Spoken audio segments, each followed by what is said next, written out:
أعوذ بالله السميع العليم من الشيطان الرجيم بسم الله الرحمن الرحيم والصلاة والسلام التامان يكملان على سيدنا محمد وعلى أهله وصحبه أجمعين.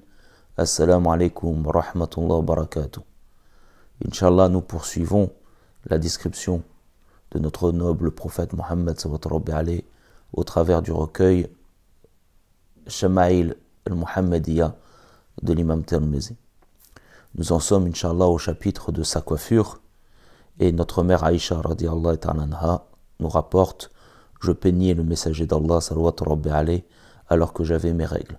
Le hadith est sahih. Nous avons vu dans un autre hadith que notre mère Aïcha rapportait aussi qu'ils prenaient leur bain ensemble. Cela montre, en plus de la description de notre noble prophète Mohammed sallallahu alayhi physique, des descriptions aussi comportementales avec son épouse. Sina Anas ibn Malik radiyallahu ta'ala anhu nous rapporte que le prophète Mohammed sallallahu alayhi pommadait abondamment ses cheveux, démêlait souvent sa barbe et recouvrait souvent sa tête d'un qina. Alors un qina, c'est un couvre-chef plus ou moins grand, ça reprend à peu près l'ensemble, ça va du turban jusqu'au kéfier qui va sur la tête. Ici, il s'agit d'un tissu qui recouvrait la tête par rapport au fait que le prophète sallallahu alayhi y mettait une sorte d'huile, une pommade. Au point que l'abondance de cette pommade faisait en sorte que son vêtement ressemblait à un vêtement d'un vendeur d'huile.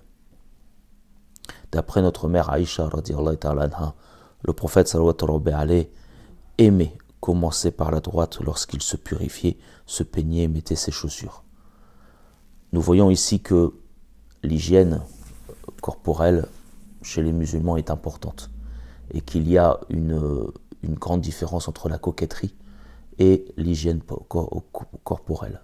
Il y a une grande différence entre l'excès de la mise en avant de son image, du fait de parader avec fierté ou avec orgueil, ce que d'autres hadiths condamneront, et le fait d'être attentif à son apparence et à son hygiène et à sa propreté et à son élégance.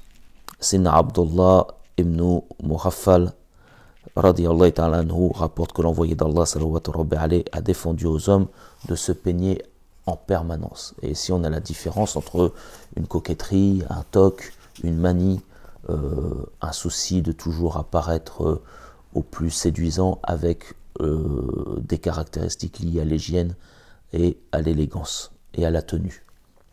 Dans un autre hadith, d'après un des sahaba du prophète sallallahu alayhi, le prophète sallallahu alayhi se peignait de temps à autre.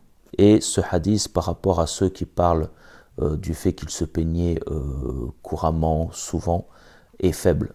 Les autres hadiths ont une force d'authenticité plus forte. Inch'Allah, nous poursuivrons dans la prochaine vidéo sur les cheveux blancs du prophète Mohammed sallallahu alayhi. Allahumma salli wa sallam wa barik ala sayyidina Muhammad wa ala ahlihi wa sahbihi ajma'in.